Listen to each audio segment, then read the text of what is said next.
Hey, Hey, there we go. hell yeah. Took a second there. We got to figure it out. Yeah, we got her. All right. We got a few people joining already. Drinking a beer too. Hell yeah. Sweet. What are you drinking? Hell yeah. An Elysian Space Dust? I don't know. That's My good buddy shit. brought him over last night. Yeah. It's pretty good. It's got some kick to it. Yeah. I haven't had those in a while. I'm just drinking PBR. Hey, that's always good too. Yeah. But it used to be all craft beer, but I've got 2 kids and I'm married now, so it's not as often. Have you ever had fucking Hobgoblin? No, I don't think I have. You ever had that? No. It's like good. a British. Yeah, it's like a British lager. It's like 11 or $12 for a 4-pack. Damn. Yeah, it's pretty good though. Hell yeah. Let's see, what time is it? It's 6:05.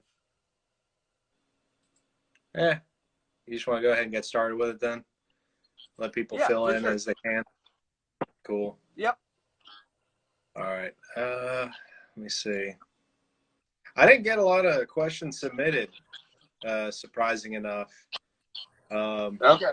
Got a couple of them, but yeah, mostly just kind of whatever.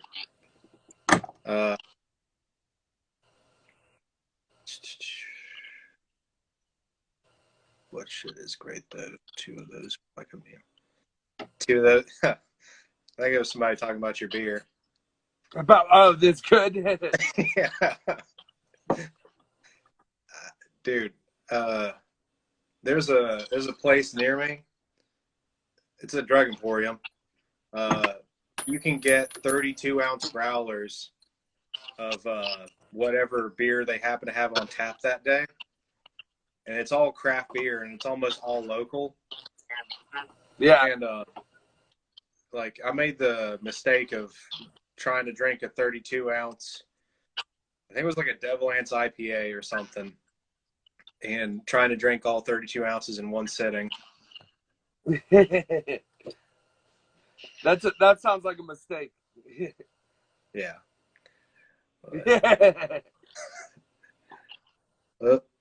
Hey, my wife joined. But all right. One thing I wanted to ask you. You really just started Xeno last year, didn't you? Or was it in 2019? It's been, I kind of like started it. It's been about like 3 years now. I started out at first kind of like not really knowing what I was gonna do with it. My buddy asked me if I could build him a pink and white polka dot like explorer shaped guitar. I saw that. Because I had been talking about that was like my first like kind of official build. Because I had been talking about how like I just thought it'd be cool to build guitars, and he was like, I'll pay for all the parts if you do it, and I was like, screw it. So my dad has a bunch of like construction tools and saws and all that stuff. So I figured with what he had, I could probably get most of the way through. So I started doing that, and then from there I just got really into it. And for the first like year or so of it, I was just kind of like, I was learning a lot, and I was just doing stuff for myself, really, just to like for fun and just to like learn stuff. And then it was about it was 2019, early 2019, when I was building some pedal boards too, and I was slapping the Xeno name on it. And I sold a pedal board to my buddy Matt, and he had seen the polka dot guitar that I did, and he asked me if I could do a build. So then I did another one for him, and both those two I had just bought necks, and I built the bodies, and because at the time I didn't have the tools necessary to build a full neck. So I was kind of just first getting started on doing like bodies and stuff like that. And then it eventually, that Matt, who I did a guitar for, asked me what I would need to do, like do a full custom build. And me and him kind of went in together and did 2 builds, that eventually became the knuckle duster shape, which is kind of like my super strat shape that I have. So that I did a blue one and a green one for him and one for me. And those were, yep. Sick. Yeah, I loved how that green came out, very alien-like. Oh yeah. So I finished those up in like the summer of 2019, I think. So those are my first 2 official, like, fully custom builds, where I made everything to the neck. So yeah, I'm very new to it still. I have a lot to learn. But I've been doing it, like, that's all I do. I still unfortunately work like a normal 9-to-5 job. But when I get home, I go into my garage and I work, and then Saturdays and Sundays I'm working all day. So, and I've been messing with guitars, fixing buddies' guitars my whole life. Ever since I first started playing guitar when I was like 12, I'd be taking them apart and seeing what's going on with them and stuff like that. So it's kind of a long time coming. I've always just been obsessed with guitars, and then the dominoes fell, and now I'm building them. That's awesome, man. I've been trying to get more into like just working on my guitars like the last year or 2. Which, you know, playing about 15 years, it was about time I learned how to like change pickups and shit like that. You know? Yeah, it's definitely a useful thing to know. If you play enough guitar and like it enough, you might as well know how to change an input jack or do whatever you need to do, just truss rods, all that stuff. So it's definitely useful. I'll never forget. I still to this day kind of beat myself up. My first month or 2 that I had an electric guitar when I first started, I remember I left it at the shop that I took lessons from. I actually left it there and had their repair guy put strings on. I think he was nice enough he did a full setup too for me. But I mean, I was just a dumb kid. So, yeah. But I've certainly had those moments. I have one that I always regret. When I was really young, I bought a Gibson Flying V. I was working and saved up to get it, and the nut broke on it, and I was like 13, 14 years old. The nut broke up on the like low E string, and I bought it from Guitar Center, and I took it into Guitar Center, and they were like, yeah, it's unfixable. You're going to have to just get a new guitar. And I was like 13, 14 years old, and I was like, oh, okay, I guess it's unfixable. And I got rid of it and got a different guitar, and like, I like still think about that guitar every day. And one day I'm going to buy that exact guitar again because it's the one that got away from me. Because I don't normally get rid of guitars. If I get one, I just love guitars. Why get rid of any is my thought process. So I still think about that one all the time. So I've definitely had my stupid moments. Man, so we don't have a Guitar Center here. I don't think there's even one in the state. Really? Maybe way up north, but typically the only time I go to a Guitar Center is like when we're traveling to somewhere in Kentucky or Ohio or wherever. Yeah. And I try to make a point to stop in there. I don't know what the hell their screening process is for their employees. Like, I seriously think that most people just come from like I don't know, Walmart or a mall job or something. Yeah.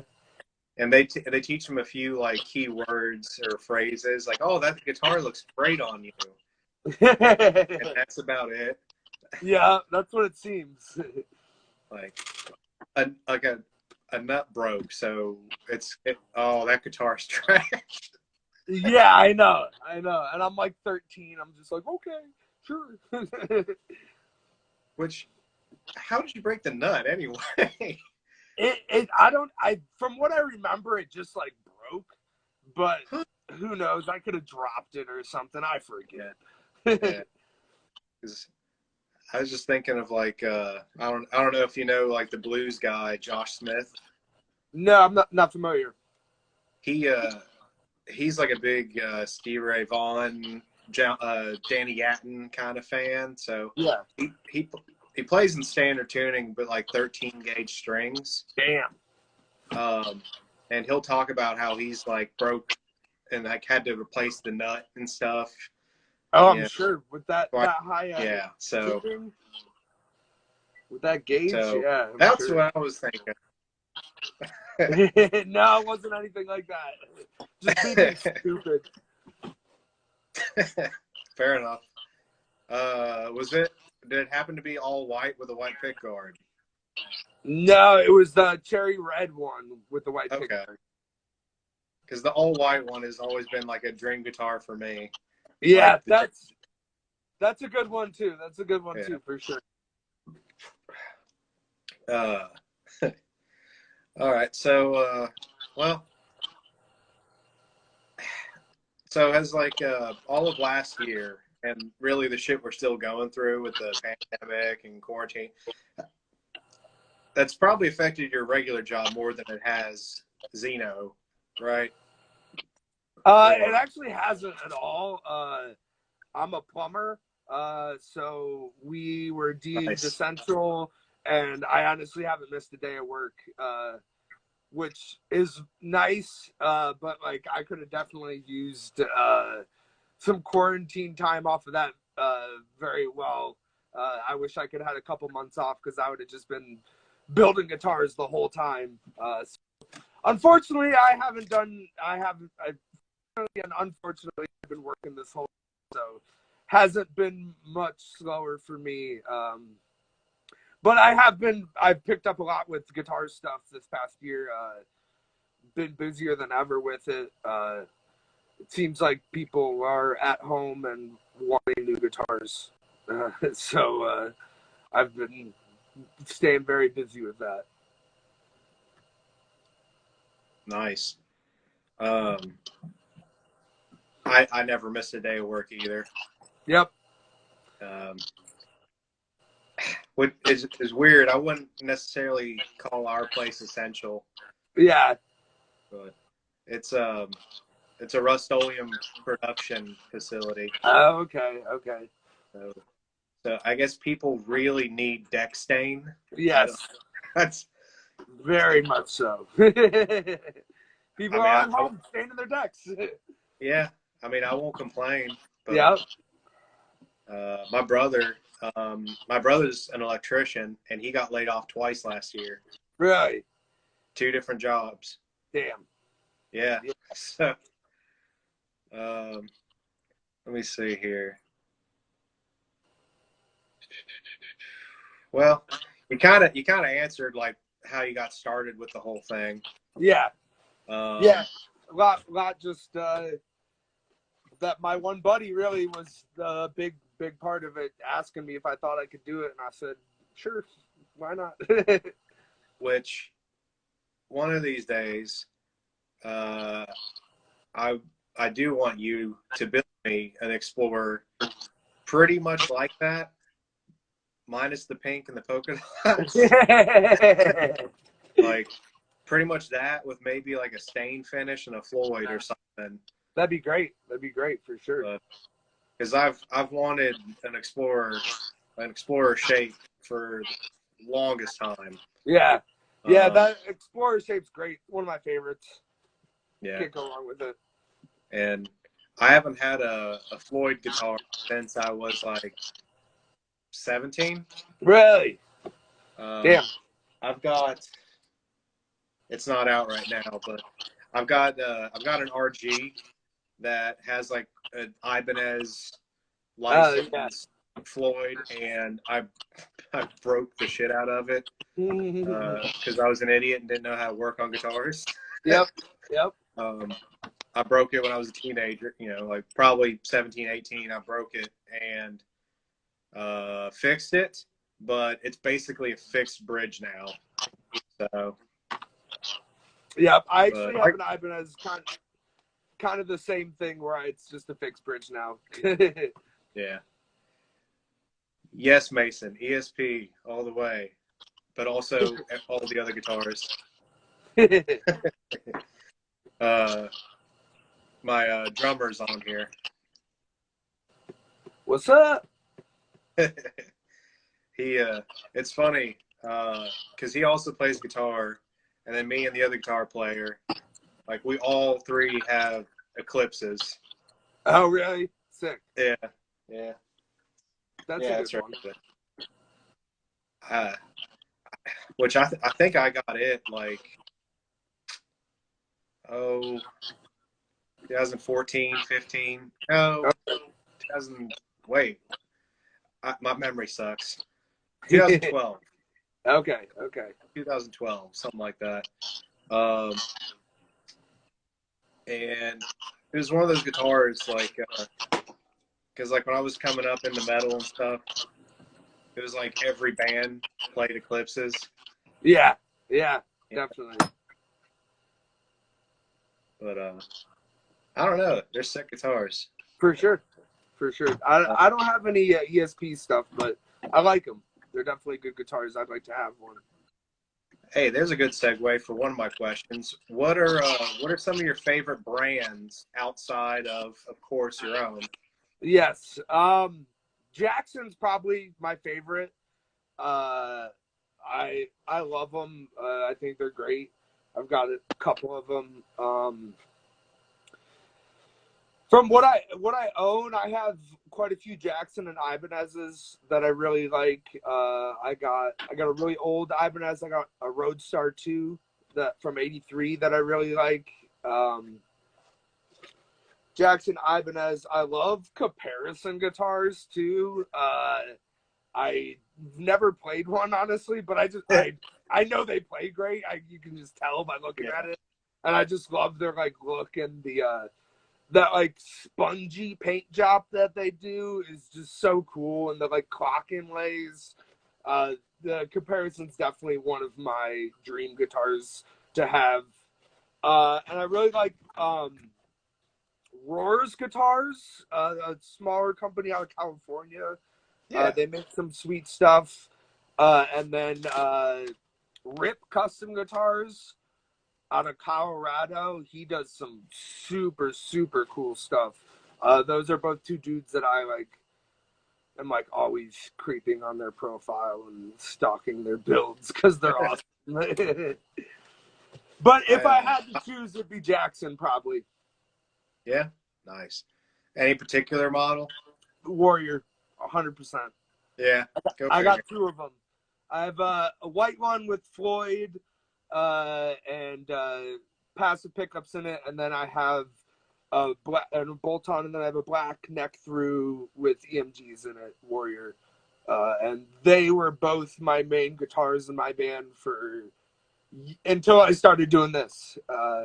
And I still feel kind of bad that I don't play them anymore, but I'm playing my own guitars now. I got to play my own guitars. Of course. Yeah, but that Jackson Warrior shape, something about it it's just so cool, and it fits so well, like, on your body, sitting down, playing. I just love it. My dream guitar would probably be that, like, 1990 original Jackson Warrior that was on, like, the Nocturnus records, and Trey from Morbid Angel was playing with, like, the threaded single coil. Yeah. The WR1? Yeah, I'm pretty sure that's what it's called. Yep.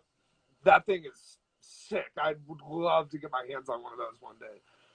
Fucking Kyle from Vitriol has like two of them, I think. Yep. Yeah, I'm pretty sure he does. Yep. That guy is a Warrior fiend. Yeah, he's got a great collection. He's got a great collection for sure. I've always loved X-shaped guitars.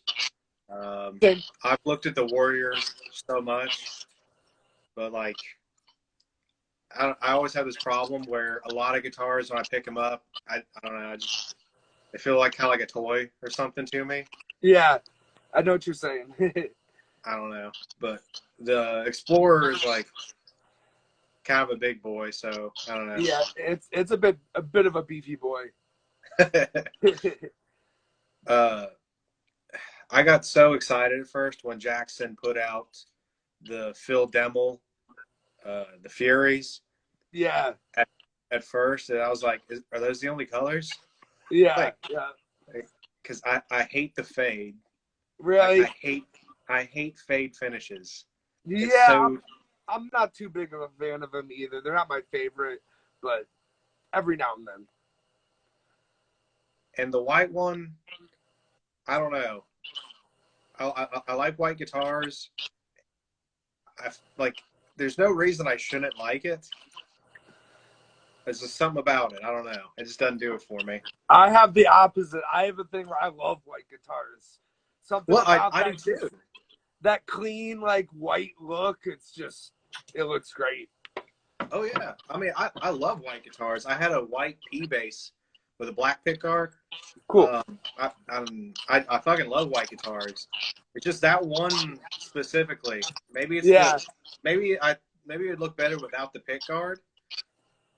Maybe. I don't know. My one buddy has that guitar, and I played it. It's pretty good. I liked it. Yeah. Maybe it's one of those things, if I saw one in person and played it, I'd fall in love with it. Yeah. One of those things. But, let me see.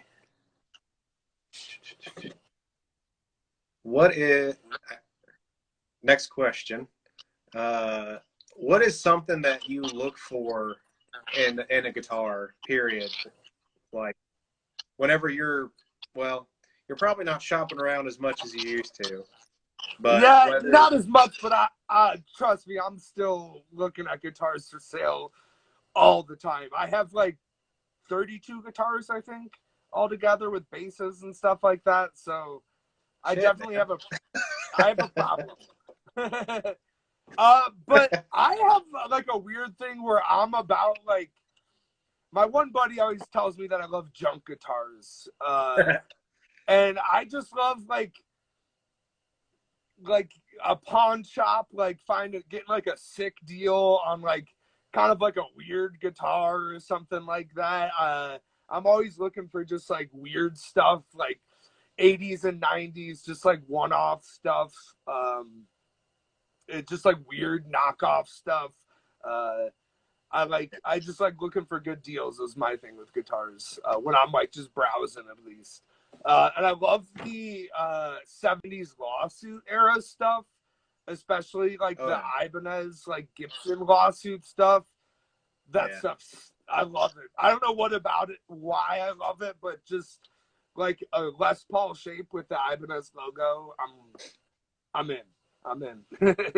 I have a lawsuit era 70s Les Paul that I don't even remember what the company is that made it, and I love it. It's great. Nice.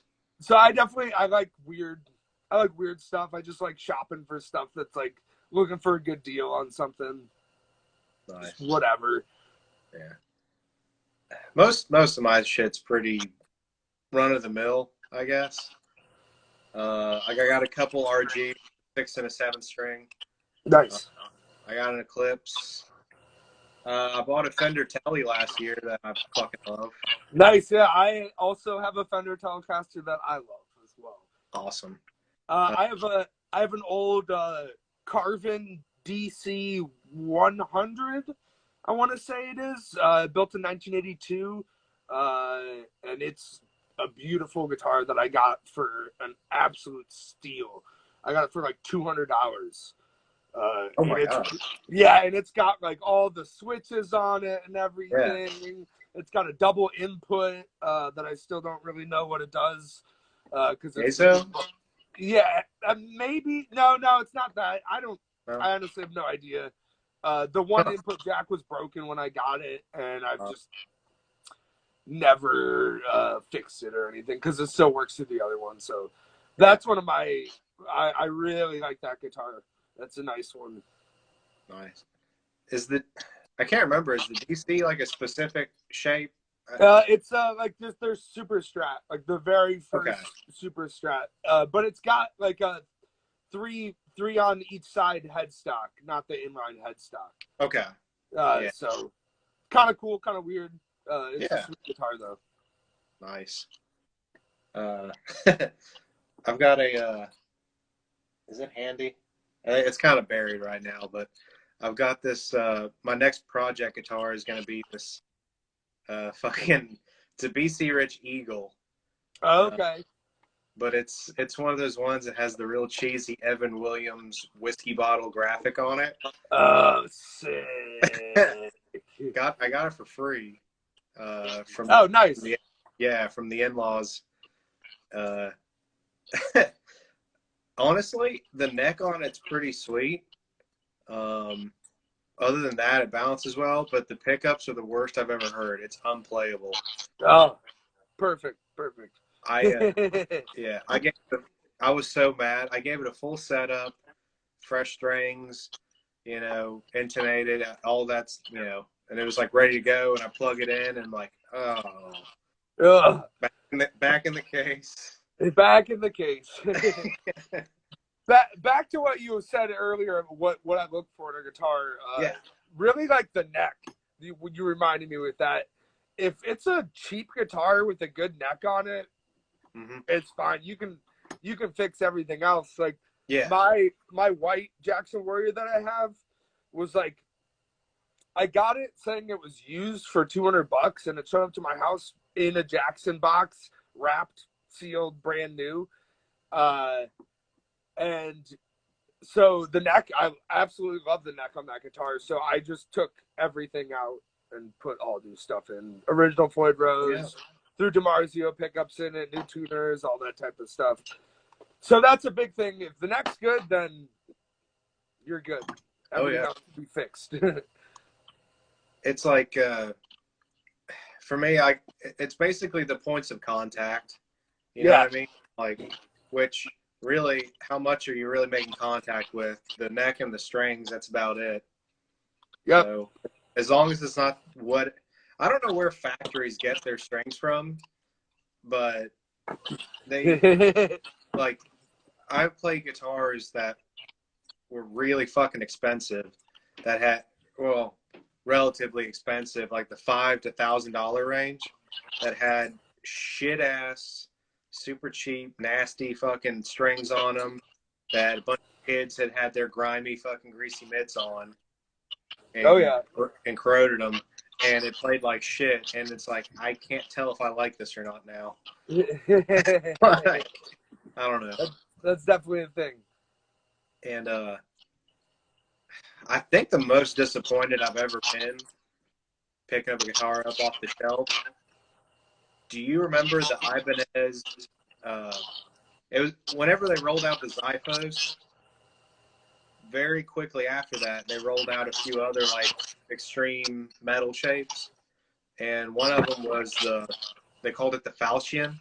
Yep, I know exactly what you're talking about. I found one of those at a Guitar Center, like when I was visiting family in Florida or something, and I was like so excited to play it. I was like, holy shit, I can't believe I actually found one. And picked it up, plugged it in, started playing it, and it felt like I was playing like a plastic child's toy. Like, I hated the sound, I hated the feel, I hated it, everything about it. I felt like I was gonna break it. Yeah. It was piddly. Oh man.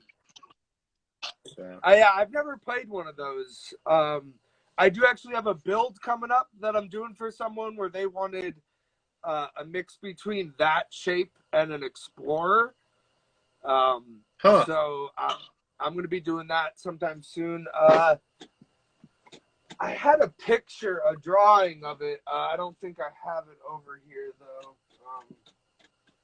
You'll just have to wait and see when I'm ready for that build. But it's kind of got a little bit of elements of both. So that should be a cool one. I'm excited about that. Nice. Almost, it kind of like the way you described it, it puts me in mind of the Jackson Extreme models and shit. Yeah. You know what I'm talking about? Like yeah. What was it? I think it was the shit. What was it? I guess the Extreme Kelly. Yeah. That's what it was. That's what I'm picturing. Yeah. But, let me see. You got any models like there handy or anything that you wanted to show off, or? I really don't. Not right here. I'm just in my shop now, so I got this neck I'm working on right now for Flying V. That's what I was doing today.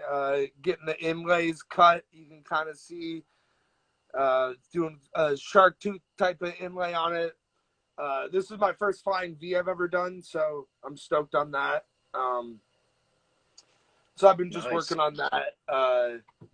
I'm working on a Flying V shape and then another knuckle duster that I'm putting a Kaler bridge in. So that should be cool. Nice. Those are pretty sweet. I've never put one of those in before, but should be pretty sweet. I'm excited about that. Hell yeah. What kind of V is it? Kind of inspired by? More of like a King V, like if like a King V and a Gibson V had a baby, a little bit. So it's got I got some rounded edges on it, but some points too, like a little bit kind of a combo of both. Word. So I have both of those. Both of them, I'm shaping the necks right now. The bodies are pretty much done. So I'm hoping to paint those within the next probably 3 weeks or so. So should be cool. Hell yeah. I've always wanted somebody else to make a double Rhodes. A double Rhodes? Yeah, you seen those? Oh yeah. I know what you're talking about. Yeah, that would be cool. I had to go in the memory bank for that one. Oh yeah.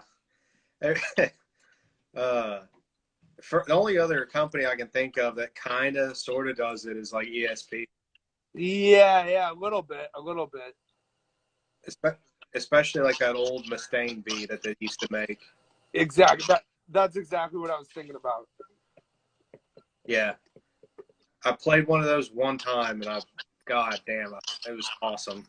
Oh, I'm sure. I'm curious as to see who Dave Mustaine's gonna go with. He left Dean, and he hasn't signed with anybody else yet. I hope he goes back to Jackson, because I'm not a big fan of Dean, but I'd love to see him back with Jackson.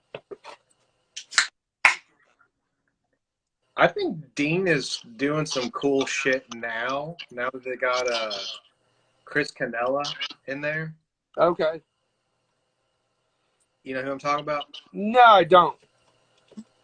He's you can find like 100 or so demo videos of him because he's worked for Jackson and EVH. He's worked for ESP. And now he's with Dean. He is sort of an artist rep, but also he's always had a really big hand in helping develop a lot of design. Cool. And he's actually playing lead guitar for Deicide right now. Oh, sweet. Cool. Yeah. I fuck with that. Yeah. I did recently see a 7-string multi-scale Dean ML with the Cavalry bridge in it. That looked pretty sweet. I'll be honest. That definitely caught my attention.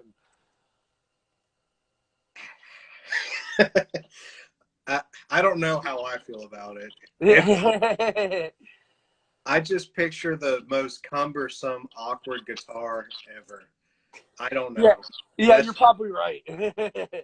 I've never really like the, huh? I've never really been too big of a fan of the ML shape. I feel like just like anybody besides Dime playing it, I'm just like, I don't know. Yeah. It just doesn't do it for me normally. I've seen a few people play them that I would give a pass, like Destructor from Mirxcog. I don't know if you know. I don't know if you're familiar with Mirxcog or not. With who? Who? Mirxcog. No, I'm not. They're like a black and death metal band, but he used to play for Morbid Angel for a little while. Okay, cool. But yeah, he's played the Razorbacks for quite a while, and Reese Scruggs from Havoc. Yep. He left Roars, and he's playing the MLs now. I saw that. He's a ripper. He's God sick. damn. Absolutely. Yep. Man, keep getting sidetracked here, but well, I guess that's kind of the point, right? Let me see here. Let's see. Is there any particular brands that you tend to draw more inspiration from, or do you just kind of roll with whoever the customer is and what they're wanting? Do you really have like a particular influence that you kind of bring to each build, or is every one of them completely unique? Everyone's pretty much unique. I go off of whatever the customer wants. Obviously, like, people are seeing like the builds I'm doing and requesting those certain shapes. But like that Condor shape that I have, the kind of BC Rich mashup, that was all Cameron from Sanguisugabog. He said, I like this shape, I like this shape, and I like this shape. And he was like, what can you do for me? And I drew up maybe about like 6 different sketches. And that was the one that me and him both were like, this one's sweet. And I really love that like shape. So, I mean, just like any of the extreme, Jackson, BC Rich, Ibanez is really like the main influence. But a lot of just whatever people want. Like I said, I'm doing that like Falcon Explorer mashup thing. So really just what people want. But I'm going to personally a lot from just any of the metal guitar companies. Yeah. Really a lot of inspiration. Oh yeah. That Condor, right? Yeah. Yep. The Cameron's Condor. Kind of. That sounds funny. Sorry. Yeah, Condor is how I even found out about you. Yeah. I can't like thank him enough for letting me build him a guitar, because before I made his guitar, I had like 0 orders, and then I posted his, and within like 2 weeks I had like 6 orders. So he really like him letting me build him a guitar was super great. Got me a lot of exposure. Everybody loves Sanguisugabog, rightfully so. So fun. The first time I ever met him, we were playing in Columbus, and he came up to me and started talking to me, and he was like, I want you to build me a guitar someday. And that was when I like first started, and then like 6 months later he hit me up, and we made it happen. And it's sick that he's on the BC Rich team too now. That's so sick. Hell yeah. Oh yeah, they did get officially endorsed, didn't they? I forgot Yep, about that. yep. Yeah, they played their first show ever with my band Inoculation in like Dayton. So Nice. we've been pals with them for a minute now. Hell yeah. Uh, another natural, smooth segue. I wanted to ask you about your band Inoculation. Uh, what all you got? I know there's no shows going on right now. Yeah, unfortunately. Yeah. uh, Uh, we we've been staying super busy though. We've got an new album that's recorded. Everything's done already. We that will be coming out in the early spring, full length, um, on Maggot Stomp. So that'll be sick. Which that's been written for a while now, and we got a bunch of new songs too. We've been staying super busy writing a bunch of music. Uh, we filmed 2 music videos in the fall that we'll be releasing sometime soon. We've pretty much just been trying to stay like as busy as we possibly can under the circumstances. yeah. Just trying to write a bunch of music. We've played a couple cover songs that we might do some like cover EP thing with eventually. We've just been trying to stay as busy as possible, really. We'll probably do when we release the album, we'll do like a live stream show, and just stuff like that. Just trying to stay doing something because there's nothing else to do. What Unfortunately. what covers? The covers we were working on was Hook and Mouth by Megadeth, Okay. Parasite by Kiss, Who? and Spreading the Disease by Queensryche. Nice. Yeah, we each, since we're a 3-piece, we each figured, hey, let's each pick a song for all of us to learn. So we each picked one, and mine was Kiss because I love Kiss, Nice. the best band ever. And I always thought that song. I don't know if you're familiar with that Kiss song, but it's Yeah. heavy and it needs a death metal rendition because it's already heavy, and it would be even heavier with death metal. My favorite album is still pretty much Destroyer. Like that's Can't go wrong there. Yeah. Can't go I mean, wrong. pretty kind of like I guess it's sort of the safe one, or like Yeah. the one everyone says. But Hey, it's a great album. What are you gonna do? yeah. Stack the Bodies High asked Chris Canella. I'm not. What about Chris Canella? Yeah. I don't. I'm not him. I don't. He's sick. I love Chris Canella. Oh, Chris Canella. Oh, okay. Yeah. Yeah. He just asked Chris Canella. I don't know what about him though. He's a badass. Yeah, for sure.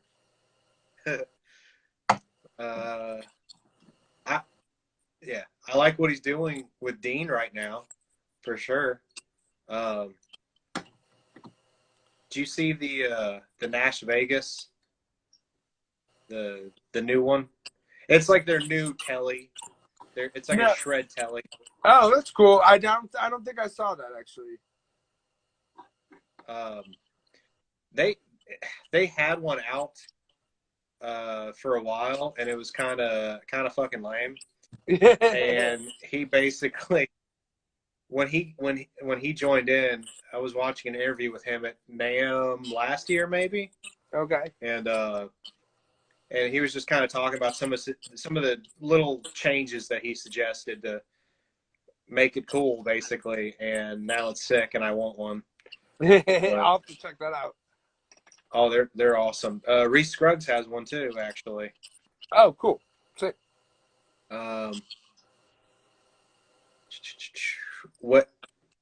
When did you say Inoculation might be dropping the next thing? Early spring. Early spring. Yes. We have a release date and everything already, but I don't know if I'm allowed to say it yet. Fair enough. I understand. Yeah, Hey, we just got the cassettes for the new album. They just came in yesterday. So everything is we're doing cassettes, vinyl, CD, the whole 9 yards with it. So it's already all ready to go. It's just waiting to announce things. hell yeah. Hey, let me know as soon as you're allowed. Let me know, and I'll post it everywhere. Hell yeah, we would appreciate it. It's I think it's the best stuff we've ever done. It's I really like it. I can't wait to show everybody. It's definitely the fastest music we've ever written. So if you like fast riffs, then you'll like it. Absolutely. Fucking speed junkie. Yep, But yep. uh, I've watched like some of your all's clips and stuff just here on YouTube on my phone. Do you all have stuff like up on SoundCloud or YouTube or anything? Yeah, we're on all major streaming platforms: Spotify, iTunes, Amazon Music. We're on all that stuff, and then we got stuff for sale on our Bandcamp, which is inoculationmetal.bandcamp.com. And then yeah, we got everything on everything pretty much. Bandcamp, Spotify, Nice. all that stuff, YouTube, whatever. Hell yeah. I'll have to check some of that out here whenever we get off it here. You should. Let me see here. I'll change it up and I'll ask one of the questions that we got submitted. I can't exactly remember who it was that asked it. Sorry if you're watching, bud. But somebody asked, "Are neck pickups for nerds?" Our neck pickups are nerds? No, they're not for nerds. I fuck with neck pickups most of the time. I have a neck pickup on, but also at the same time, yes, neck pickups are for nerds. The Condor I built for myself is the first guitar I've owned without a neck pickup. Yeah. And I like doing a lot of soloing and stuff, but I've noticed like live, I don't ever do the switch.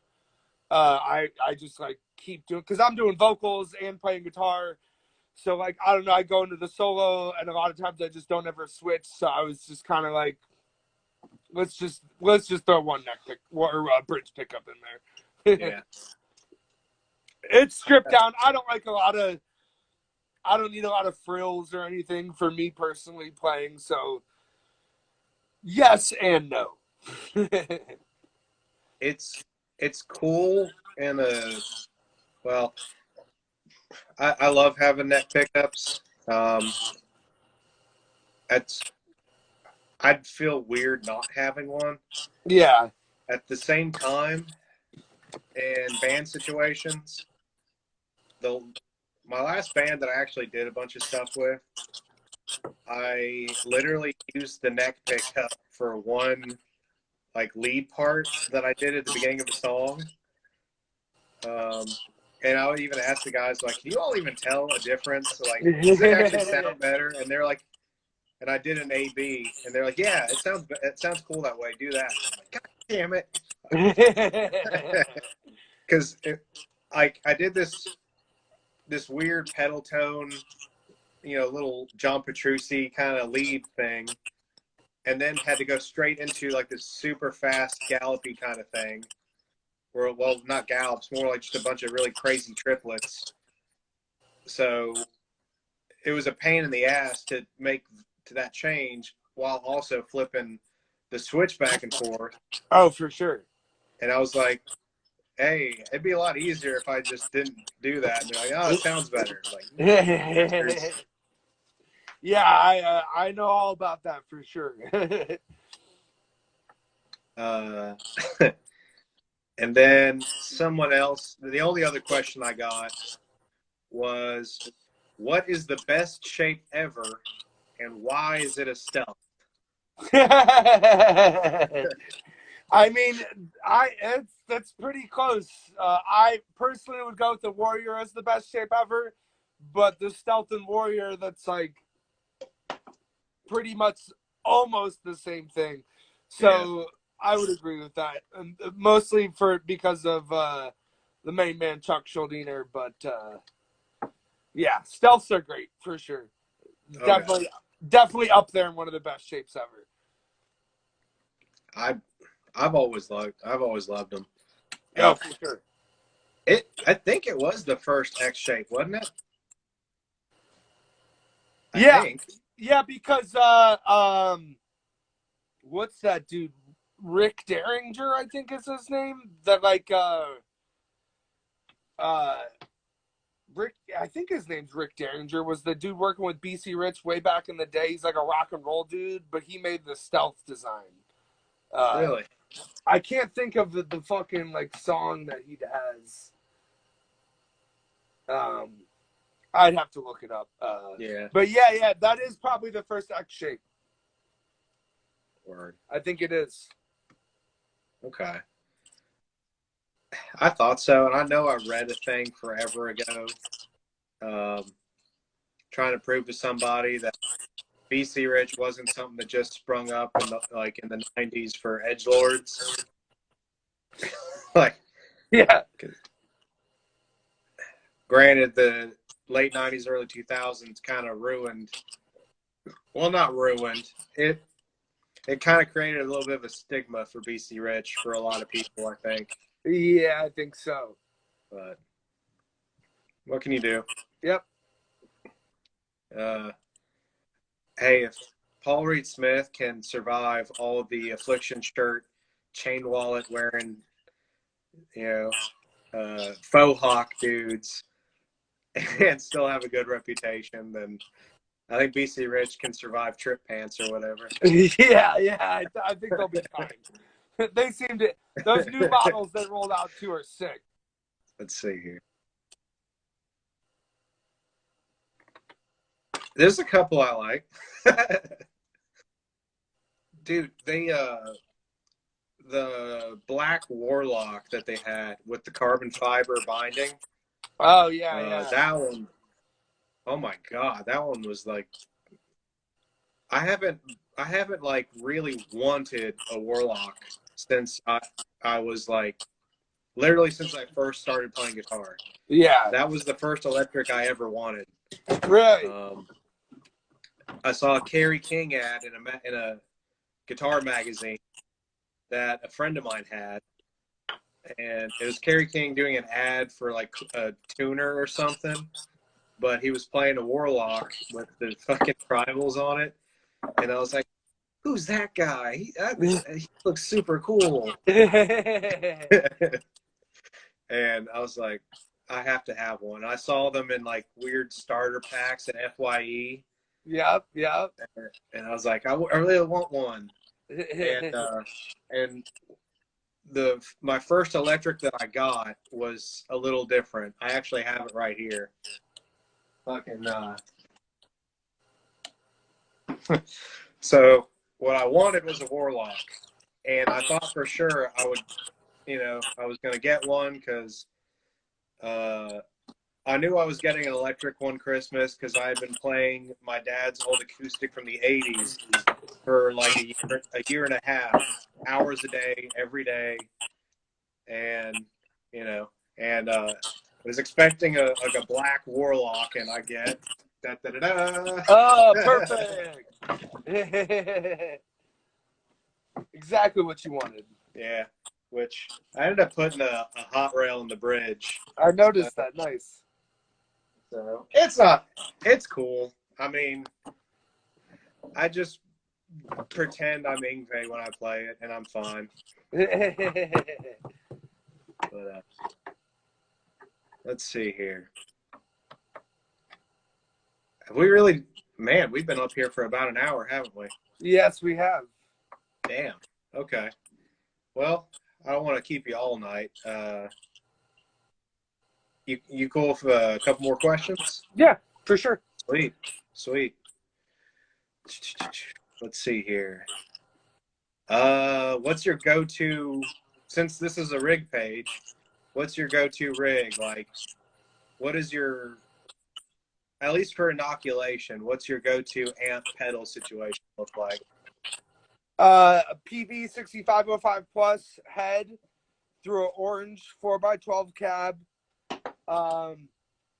And then pedal wise, I run it pretty simple. Tuner, noise suppressor, and then I have the MXR Phase 90, and I recently got that Dunnable Eidolon, I think is how you say it, pedal, that Dave Davidson solo pedal that's reverb, delay, and boost all in one. So I have that. So I used to have a bunch of Earthquaker pedals that I had like reverb and delay and a boost with, and then I got that Dunnable pedal that's awesome. Nice. That makes things so much easier. Instead of having to click 3 pedals, you just click one and good to go. Yeah. And I love the PV orange combo. Nice low end. It's been good. So you don't like have an overdrive or nothing on all the time. You're just, for your main sound, just straight amp gain. Yep, pretty much. Hell yeah. Yeah, I just throw the boost on for solos, and then just straight PV 6505 plus sound. Nice. Yep. I have this weird just mental thing at this point, I believe. I think we're timing out here. Says we got like 2 minutes left. Okay. Would you want to just close off and we'll start one back up? Yeah, sure. Okay. All right. Anybody tuned in? We're gonna close out and then just start a new live chat real fast. Cool. All right. All I'll right. see you in a second. Be back.